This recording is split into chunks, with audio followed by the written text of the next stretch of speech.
जय हिंद बच्चों। तो आज हम बच्चों पढ़ेंगे पाठ 2 यूरोप में समाजवाद एवं रूसी क्रांति के भाग 2 को। एक बार बच्चों हम फिर से दोहरा लेते हैं। हमने देखा अभी तक कि समाजवाद क्या है, यूरोप में समाजवाद कैसे आया, लिबरल कौन थे जो तुरंत चेंज चाहते थे, रेडिकल्स कौन थे जो धीरे धीरे परिवर्तन चाहते थे, और कंजर्वेटिव कौन थे जो चेंज चाहते ही नहीं थे। और बाद में वो इसके लिए सहमत भी हुए, लेकिन उनका ये मानना था कि अतीत के सम्मान को ध्यान में रखते हुए परिवर्तन होना चाहिए। फिर उसके बाद समाजवाद के समर्थक कार्ल मार्क्स के योगदान के बारे में पढ़ा। प्रथम विश्व युद्ध शुरू होता है, बहुत सारी समस्याएं आती हैं। हमने देखा कि कितने लोगों की जानें गईं, शरणार्थी बढ़ रहे थे, वहाँ पर इंडस्ट्रीज विकसित हो गई थी, खाने की कमी थी, लोग लड़ रहे थे, खाना नहीं मिल रहा था, वो खाने के लिए आपस में लड़ने लगे। लोग 1914 तक आते आते बिल्कुल थक चुके थे, वो सह रहे थे इन सब चीज़ों को। और फिर 1917 में फरवरी में क्रांति शुरू होती है इन समस्याओं के कारण। तो अब बच्चों हम आगे शुरू करते हैं फरवरी क्रांति से। पेट्रोग्राद में फरवरी क्रांति, रूस की राजधानी पेट्रोग्राद। आपको मालूम है कि पहले पीटर्सबर्ग थी, लेकिन चूंकि ये एक जर्मन नेम था तो इसका नाम बदलकर पेट्रोग्राद रख दिया। में एक नदी बहती थी, नदी के दाएं किनारे पर कारखाने, मजदूरों के क्वार्टर थे, और बाएं किनारे पर फैशनेबल इलाके थे, विंटर पैलेस था और बहुत सारी सरकारी इमारतें थीं। 1917 में फरवरी में पेट्रोग्राद में बहुत ज़्यादा ठंड हुई, मजदूरों के क्वार्टर में खाने की कमी होने लगी। ऐसे में 22 फरवरी को दाएं किनारे पर तालाबंदी हो गई और फैक्ट्री के मालिक ने मजदूरों को निकाल दिया, लगभग 50 मजदूरों को निकाल दिया। इसके विरोध में 50 फैक्ट्री के मजदूरों ने हड़ताल की। जो लोग प्रदर्शन कर रहे थे वो दाएं किनारे से बाएं किनारे पर विंटर पैलेस, रिहाइश इलाके, वहां पर पहुंच गए और राजधानी के बीचों बीच नेवेस्की प्रोस्पेक्ट में प्रदर्शन करने लगे। जैसे जैसे वह बाएं किनारे की प्रसिद्ध इमारतें मजदूर घेरने लगे, सरकार ने कर्फ्यू लगा दिया। कर्फ्यू तो लग गया, लेकिन कर्फ्यू की वजह से मजदूर तो चले गए। फिर 24 और 25 फरवरी को वो फिर से वापस आ गए। सरकार ने उन पर नज़र रखने के लिए घुड़सवार सैनिकों और पुलिस को बुलाया। फिर 25 फरवरी को सरकार ने जो वहाँ की पार्लियामेंट है, जिसको ड्यूमा बोला जाता है, उसी को बर्खास्त कर दिया। और 26 फरवरी को प्रदर्शनकारियों ने बाएं किनारे पर फिर से आ गए और तोड़फोड़ मचा दी। 27 फरवरी को उन्होंने पुलिस मुख्यालय पर हमला बोल दिया। बहुत सारे लोग सड़कों पर जमा हो गए। उन्होंने मांग की, किसकी? रोटी की, अच्छी सैलरी की, और उन्होंने मांग की कि उनके काम के घंटों में कमी की जाए। सरकार ने जब ये सब देखा तो उन्होंने घुड़सवार सैनिकों को फिर से बुला लिया, लेकिन इस बार जो घुड़सवार सैनिकों थे उन्होंने प्रदर्शनकारियों का साथ दिया और उन पर गोली चलाने से मना कर दिया। फिर सैनिकों और हड़ताली मजदूरों ने मिलकर सोवियत बना ली। सोवियत काउंसिल को बोलते हैं कि छोटे छोटे से समूह होते हैं, ग्रुप होते हैं, उन लोगों ने सोवियत बना ली। इसको पेट्रोग्राद सोवियत कहा जाने लगा। इनके मिलने के बाद एक प्रतिनिधि मंडल जो था वो जार के पास मिलने गया और सैनिक कमांडर ने जार को ये सलाह दी कि वो अपनी राजगद्दी को छोड़ दे, उसको त्याग दे, वहाँ से हट जाए, और जार ने उसका कहना मान भी लिया। 2 मार्च को उन्होंने राजगद्दी छोड़ दी। फिर सोवियत और ड्यूमा दोनों के नेताओं ने मिलकर अपनी अंतरिम सरकार बनाई शासन चलाने के लिए। फिर फरवरी रिवॉल्यूशन के बाद क्या हुआ? फरवरी क्रांति के बाद चीजें बदल जाती हैं। राजतंत्र खत्म हो गया, अब राजा का शासन नहीं था और सत्ता जो थी अंतरिम सरकार के हाथ में आ जाती है। राजा को हटाने के बाद जो अंतरिम सरकार बनी उसमें कौन लोग थे? उसमें सभी अपर स्टेटा के लोग थे, सैनिक थे, जमींदार थे, उद्योगपति थे, सारे लिबरल्स थे, सोशलिस्ट थे। उन सब लोगों ने मिलकर अंतरिम सरकार का साथ दिया। क्यों दिया? क्योंकि उस समय सभी लोग बदलाव चाहते थे और राजा को हटाना चाहते थे। राजा को हटा दिया गया। फिर अंतरिम सरकार बनने के बाद सारी पाबंदियों को भी हटा दिया गया, क्योंकि इससे पहले जनसभा और संगठन बनाना इल्लीगल था, अवैध था। तो उन सब पर जो पाबंदियां लगी थी उन सबको हटा दिया गया। जैसे पेट्रोग्राद सोवियत बना वैसे जगह जगह संगठन बनने लगे, लोगों को अपने विचार अभिव्यक्त करने की आज़ादी मिल गई। उन्होंने संगठन के थ्रू अपने विचारों को अभिव्यक्त किया। अप्रैल 1917 में वॉल्शेविक नेता निर्वासन से भी वापस आ जाते हैं। वापस आने के बाद लेनिन कहते थे कि सत्ता को सोवियत को हाथ में ले लेनी चाहिए। फिर निर्वासन पे गए थे।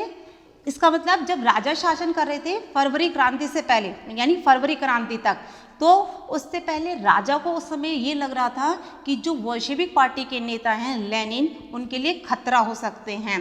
लेनिन राजा का बहुत विरोध करते थे, तो राजा ने अपने लोगों को बोलकर रखा था कि अगर आपको कहीं भी लेनिन मिल जाए तो उसे पकड़ कर ले आना और बंदी बना लेना। इसलिए वो देश से बाहर घूमते थे। लेकिन फरवरी क्रांति के बाद वो वापस रशिया आ जाते हैं और उनका ये कहना था कि सत्ता को सोवियत को अपने हाथ में ले लेने चाहिए। अप्रैल में रूस लौटने के बाद वॉल्शेविक नेता लेनिन अप्रैल थीसिस देते हैं। अब वो अप्रैल थीसिस क्या थी? उसमें कुछ डिमांड्स थी उनकी। वो ये थी, सबसे पहले लेनिन ये चाहते थे कि लड़ाई खत्म हो जाए, शांति स्थापित हो जाए। दूसरा, वो ये चाहते थे कि जमीन जो है वो किसानों को दे दी जाए, बड़े जमींदारों से लेकर। तीसरा, वो ये चाहते थे कि बैंकों का राष्ट्रीयकरण कर दिया जाए, यानी बैंकों पर सरकार का नियंत्रण होना चाहिए, बैंकों पर सरकार अपना नियंत्रण रखे। लेनिन की इन तीनों मांगों को अप्रैल थीसिस कहा जाता है। उन्होंने ये भी सुझाव दिया कि वॉल्शेविक पार्टी का नाम बदलकर कम्युनिस्ट पार्टी रखा जाए। शुरुआत में वॉल्शेविक पार्टी के जो नेता थे, जो लोग थे ज़्यादातर, वो अप्रैल थीसिस की बात सुनकर बहुत हैरान हुए। उन्होंने ऐसा माना कि अभी ये सही समय नहीं है। अभी उनका मानना था कि अभी हमें अंतरिम सरकार का साथ देना चाहिए, उनका समर्थन करना चाहिए, फिर बाद में हमें कुछ सोचना चाहिए। वो उस समय सोशलिस्ट क्रांति के बिल्कुल भी फेवर में नहीं थे। लेकिन समय के साथ कुछ ऐसा हुआ कि अक्टूबर क्रांति की मांग बढ़ती चली गई। अब अक्टूबर क्रांति क्या थी? अक्टूबर 1917 की क्रांति। जैसे जैसे अंतरिम सरकार और वॉल्शेविक के बीच में लड़ाई बढ़ने लगी, लेनिन को लगा कि अंतरिम सरकार कहीं तानाशाह ना बन जाए, तो उसने क्या किया? चर्चा करनी शुरू कर दी। उसने सरकार के खिलाफ विद्रोह के बारे में चर्चा करनी शुरू कर दी। जो उन सभी लोगों को इकट्ठा किया जो उसके साथ थे, चाहे वो सेना हो, चाहे वो लिबरल्स हो, चाहे रेडिकल्स हो, फैक्ट्री मजदूर हो, सोवियतों को उन्होंने इकट्ठा करना शुरू कर दिया।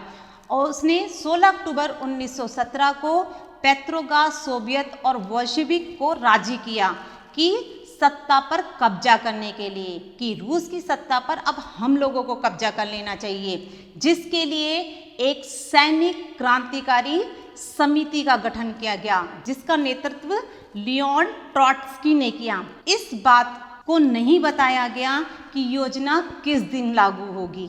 जब ये सारी योजना बन गई, विद्रोह शुरू होता है 24 अक्टूबर को। सैनिक क्रांतिकारी समिति ने सत्ता अपने हाथ में ले ली। सारे सरकारी लोगों को और मंत्रियों को गिरफ्तार कर लिया गया। अब एक जहाज था, अरोरा नाम था उसका, उसने जो राजा का पैलेस है विंटर पैलेस, उस पर बमबारी शुरू कर दी। नदी नेवा में सारे जहाज, सबमरीन ये उतार दिए गए। इन सब ने जितने भी सैनिकों के ठिकाने थे उन पर कब्जा कर लिया। राजा के जितने भी वफादार सैनिक थे उन लोगों को पकड़ लिया, यानी अंतरिम सरकार पर कब्जा कर लिया। सैनिकों पर कब्जा कर लिया, इसका मतलब कि अंतरिम सरकार पर कब्जा कर लिया। शाम आते आते पूरा शहर क्रांतिकारी समिति के नियंत्रण में आ गया। अब आप ये सोच रहे होंगे कि इतना सब कुछ हो रहा था तो राजा ने कोई एक्शन क्यों नहीं लिया, राजा ने कुछ क्यों नहीं किया? राजा ने किया, राजा ने पूरी कोशिश की। इस बात का पता भी चल चुका था, लेकिन उसे सफलता नहीं मिली। प्रधानमंत्री केरेंस्की, जो उस समय अंतरिम सरकार के प्रधानमंत्री थे, उन्हें समझ आ गया था कि कुछ तो षड्यंत्र चल रहा है, तो उन्होंने सेना को आदेश दिया। उस सेना को आदेश दिया जो उसके वफादार थे, उसको आदेश दिया कि वॉल्शेविक पार्टी के नेताओं को कब्जे में कर लिया जाए। फिर जो अंतरिम सरकार के वफादार थे उन्होंने अखबारों के दफ्तरों पर कब्जा कर लिया। टेलीफोन, टेलीग्राफ ऑफिस पर अंतरिम सरकार ने कब्जा कर लिया था। यही अक्टूबर क्रांति है। कितनी सारी घटनाएं हो रही थी। सारी घटनाएं पेट्रोग्राद में हुई थी जो रूस की राजधानी है। बोल्शेविक के इस काम की रूस के दूसरे शहरों में समर्थन हुआ। दूसरे शहरों में जो बोल्शेविक को समर्थन करते थे उन्होंने इसको समर्थन दिया। जितने देश में और सोवियत थी बोल्शेविक पार्टी का समर्थन किया गया। मॉस्को में भी लड़ाई चलने लगी। मॉस्को में हालांकि जो बोल्शेविक पार्टी का समर्थन नहीं था लेकिन वहाँ पर भी बोल्शेविक में और नॉन बोल्शेविक पार्टी के लोगों में लड़ाई चलने लगी। अंतरिम सरकार और बोल्शेविक के बीच में दिसंबर तक पेट्रोग्राद से मॉस्को तक बोल्शेविक ने अपने कब्जे में ले लिया। अब अक्टूबर क्रांति के बाद क्या बदला? भाई अक्टूबर क्रांति हो गई 1917 में, उसके बाद क्या चेंजेस आए रूस में, क्या चेंजेस आए? अक्टूबर क्रांति के बाद बहुत सारी चीजें बदलती हैं। सत्ता में आने के बाद अप्रैल थीसिस को सबसे पहले लागू किया जाता है। लेनिन ने जो बातें अपनी रखी थी, जो अपनी मांग रखी थी अप्रैल थीसिस में, उसने वो सबसे पहले लागू किया। उसने सबसे पहले बैंकों का राष्ट्रीयकरण किया। नवंबर 1917 तक जितनी भी जमीन थी उसे सामाजिक संपत्ति घोषित कर दिया गया। किसानों ने सामंतों की जमीन पर जबरदस्ती कब्जा भी कर लिया था। जिसका परिवार जितना बड़ा होगा उसको उतना बड़ा घर दिया जाएगा, छोटे परिवारों को छोटा घर दिया जाएगा। पुरानी जितने भी टाइटल थे, जितनी पदवियां थी, उन सबको खत्म कर दिया गया। उस पर प्रतिबंध लगा दिया गया। क्यों लगाया गया था ये प्रतिबंध? इसलिए जिससे लोगों में समानता आए। उन्होंने समानता दिखाने के लिए यूनिफॉर्म बदल दी। एक टोपी चुनी गई, सोवियत टोपी, जिसका नाम था बुदियोनोव्का। बोल्शेविक पार्टी का नाम बदलकर रूसी कम्युनिस्ट पार्टी रखा गया। अब ये सब तो चेंज था कि क्या बदलाव आए।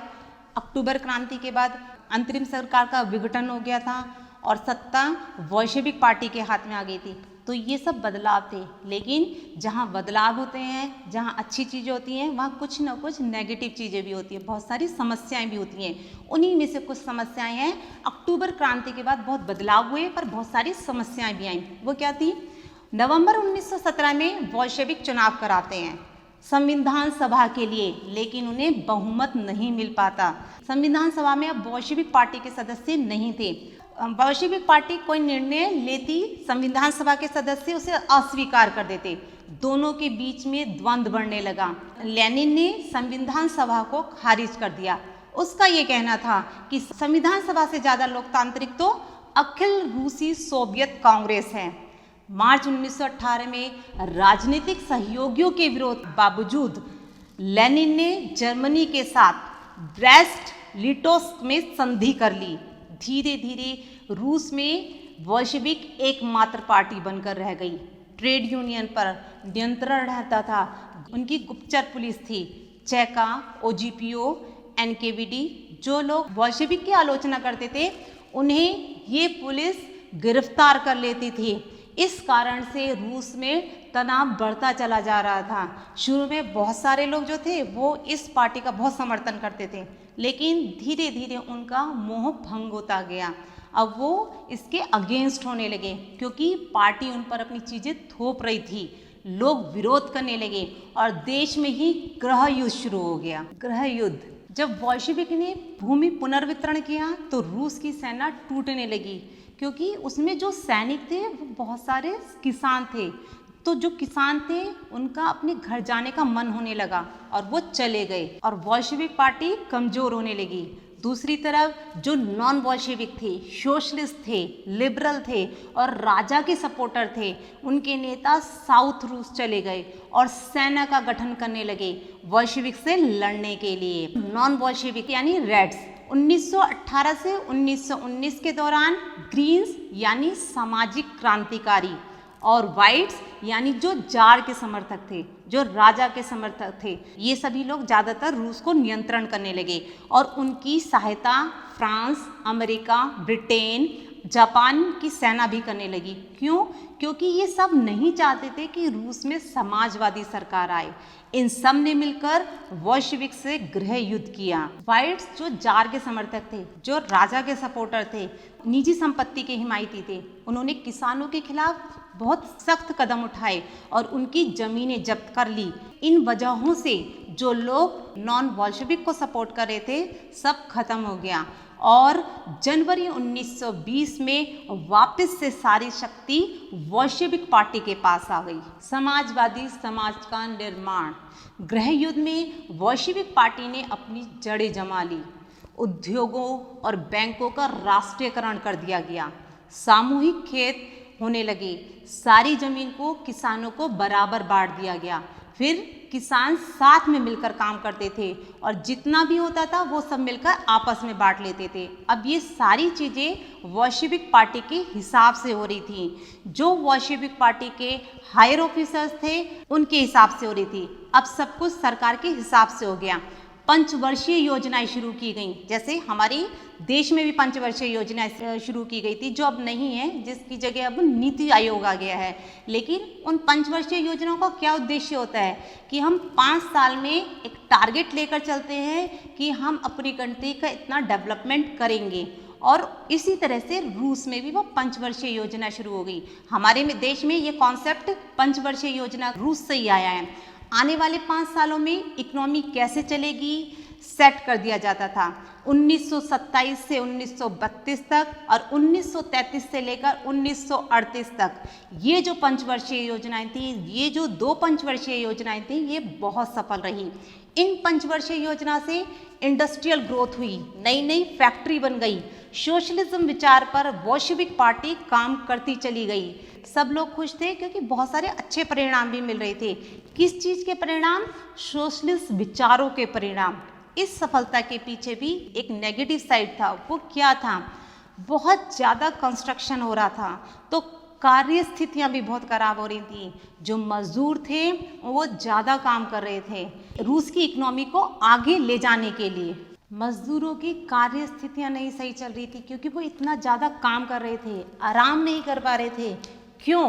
क्योंकि रूस में -40 डिग्री सेल्सियस तक तापमान चला जाता था। उस समय किसी मजदूर को अगर टॉयलेट जाना होता था तो उन्हें तीसरी चौथी मंजिल से नीचे उतर कर आना पड़ता था। सैनिटेशन की सुविधाएं नहीं थी। ये सारी चीज़ें बता रही थी कि विकास तो हो रहा था परंतु मजदूरों की स्थिति अच्छी नहीं थी। बहुत बार काम रुक जाता था। पहले साल में ही 550 बार काम रुका था। पहली पंचवर्षीय योजना में किसी न किसी मांग पर किसी न किसी कारण से सरकार ने बहुत प्रयास किए इन स्थितियों को सुधारने के लिए। एक विस्तारित शिक्षा व्यवस्था लाई गई थी। जिन्होंने बीच में पढ़ाई छोड़ दी थी, क्यों छोड़ दी थी?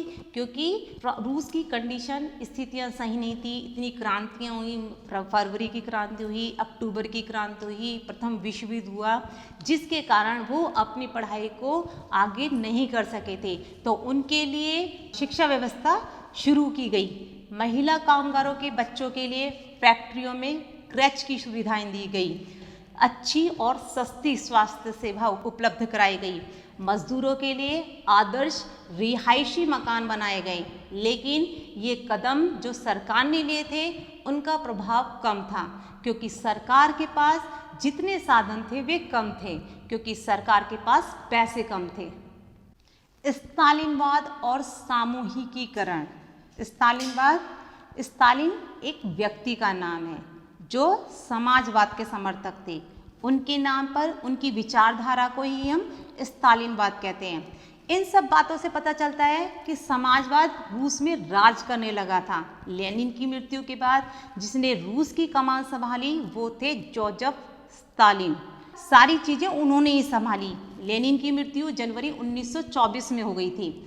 सामूहिकीकरण, अलग अलग किसानों की जमीन को मिला देते थे और सब लोग मिलकर खेती करने लगते थे। उसे ही सामूहिकीकरण कहते थे और उस सामूहिक खेतों को कोलखेज कहा जाता था। जो सामूहिक खेत थे उनको कोलखेज कहा जाता था। सामूहिकीकरण के क्या कारण थे? पहला कि स्टालिन ने लेनिन की मृत्यु के बाद 1927 में सोवियत रूस खाने की कमी का सामना कर रहा था। विशेषकर शहरों में सरकार को दिख रहा था कि अनाज की कमी है। जो लोग कीमत बढ़ा देते हैं या बेच नहीं रहे हैं तो सरकार ने कीमत निश्चित कर दी। भाई अनाज की कमी थी तो लोग क्या करेंगे, कीमत बढ़ा देंगे, जिससे इसको स्टोर करके रखेंगे, जिससे कि वो उसे ऊंची कीमत पर बेच सकें। तो इसलिए जो सरकार थी उसने कीमतें निश्चित कर दी, किसानों ने अनाज बेचने से मना कर दिया इन निश्चित कीमतों पर। स्टालिन ने सोचा कि कमी का कारण क्या है, फिर अमीर किसान और व्यापारियों को जो अनाज को जमा करते हैं ताकि उन्हें ज़्यादा कीमत मिले, तो इसलिए उन लोगों को पकड़ा। उन्होंने काला बाजारी रोकने का प्रयास किया। 1928 में पार्टी के सदस्यों ने अनाज उत्पादक इलाकों का दौरा किया। उन्होंने किसानों से जबरन अनाज खरीदा और कुलकों के ठिकानों पर छापा मारा। कुलक क्या होते हैं, अमीर किसान थे, लेकिन अनाज की कमी फिर भी थी, तो पार्टी ने सामूहिकीकरण करने का निर्णय लिया। 1917 के बाद सभी किसानों को जमीन दे दी गई थी, जिसकी वजह से भूमि खेती के लिए बहुत छोटी हो गई थी। अब मॉडर्न फार्मिंग करनी है, डेवलपमेंट करने के लिए, उसमें मशीनरी यूज़ करने के लिए खेतों का आकार बड़ा होना ज़रूरी है। इन छोटे खेतों पर खेती नहीं की जा सकती, इसलिए उन्होंने कुलक को एलिमिनेट करने का शुरू कर दिया, कुलक्स को बाहर निकालना शुरू कर दिया और किसानों से भूमि ले ली और राज्य नियंत्रित खेत बनाने शुरू किए। और ये शुरुआत हुई स्टालिन के सामूहिकीकरण कार्यक्रम से। 1929 से पार्टी ने सारे किसानों को आदेश दिया गया कि सामूहिक खेतों में काम करने के लिए, और इसका जो भी मुनाफा होता था वो सबको बराबर बांट दिया जाता था। लेकिन किसानों को ये सामूहिकीकरण विधि बिल्कुल अच्छी नहीं लगी और वो विरोध करते थे। उन्होंने इसका विरोध किया और अपने जानवरों को ख़त्म कर दिया। जो भी कलेक्टिवाइजेशन के विरोध में थे, सामूहिकीकरण के विरोध में थे, उन सबको सख्त सजा दी जाती थी। कुछ को तो देश भी निकाला भी दिया गया। इतना सब करने के बाद भी अनाज का उत्पादन नहीं बढ़ा, बल्कि 1930 से 1933 तक फसल इतनी ज़्यादा खराब हुई कि 40 लाख लोग जो थे वो मारे गए। पार्टी के अंदर ही बहुत लोगों ने नियोजित अर्थव्यवस्था के अंदर औद्योगिक उत्पादन में पैदा हो रहे भ्रम और सामूहिकीकरण के परिणामों की आलोचना करने लगे थे। लेकिन स्टालिन और उनके सहयोगियों ने उन आलोचकों को समाजवाद के विरोध षड्यंत्र करने का आरोप लगाया। 1939 में 20 लाख से ज़्यादा लोगों को जेल जाना पड़ा, श्रम शिविरों में भेज दिया गया। उनकी किसी ने भी सहायता नहीं की। बहुत से लोगों को यातनाएं दी गई। उनमें से बहुत से लोगों से झूठे बयान लिखवा दिए जाते थे और उन्हें मार दिया जाता था। रूसी क्रांति और सोवियत संघ यानी यूएसएसआर का वैश्विक प्रभाव, रूस की क्रांति का संसार की दूसरे देशों पर क्या प्रभाव रहा। बाकी सोशलिस्ट पार्टी जो थी यूरोप में, उन्होंने इस बात को बिल्कुल मान्यता नहीं दी। जिस तरह बोल्शेविक ने सत्ता अपने हाथ में ली, लेकिन मेहनत कशों के राज्य की स्थापना संभव है, ये सोच जो थी सोशलिस्ट की, वो उम्मीद थी। बहुत सारे लोग जो बाहर थे, यूएसएसआर के बाहर थे, उन्होंने और दूसरे देशों ने भी conference of the peoples of the east state में भाग लिया और बोल्शेविक ने कॉमिंटन बनाया और कुछ लोगों को communist university of the workers of the east में शिक्षा दी गई। किस चीज की शिक्षा दी गई थी? समाजवाद की शिक्षा दी गई। दूसरे देशों के लोग भी यहाँ पर समाजवाद की शिक्षा लेने आते थे। और जब द्वितीय विश्व युद्ध हुआ तो यूएसएसआर ने समाजवाद को और भी प्रसिद्ध कर दिया।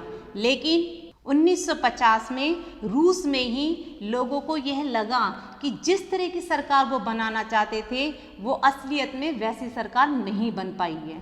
विश्व समाजवाद आंदोलन में भी इस बात को माना कि यूएसएसआर यानी सोवियत संघ में सब कुछ सही नहीं है। एक पिछड़ा देश एक महाशक्ति बन गया है। उसकी कृषि और उद्योग विकसित हो गए हैं। जो गरीब थे उन्हें अब खाने के लिए खाना मिल रहा था, लेकिन उसने अपने ही लोगों को जरूरी स्वतंत्रता जो देनी चाहिए वो नहीं दी थी। 20वीं सदी के अंत तक एक समाजवादी देश के रूप में अंतर्राष्ट्रीय स्तर पर सोवियत संघ की प्रतिष्ठा काफ़ी कम हो गई थी। हालांकि यहाँ के लोग अभी भी समाजवाद के आदर्शों का सम्मान करते हैं।